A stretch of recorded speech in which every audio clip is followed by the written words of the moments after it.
3:37. And I've been charging this through solar since kaninang 8:30. So ganito na siya, oh. So from 8:30 until now, so actually nag-start ako 9. So I've been charging it for 6 hours. From 0, 11%.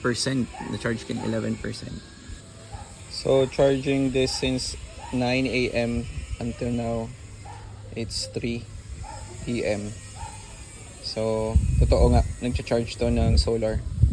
So from 0 to 11%. This is my second day na I've been charging the Garmin Instinct through solar. So for the last 6 hours, this is what it looks like.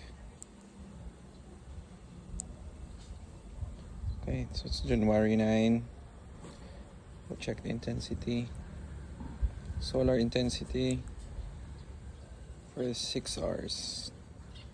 And from 0%, I have 4 days, additional 4 days. So this is my day 3 sa aking ginagawang kalokohan. Ano ba ito? So nag-start ako nga usually start 9 a.m. and the time is lunch na. Yes, it's already 11:33. 7 days battery after 3 days na solar charging. So from 0% to 7 days.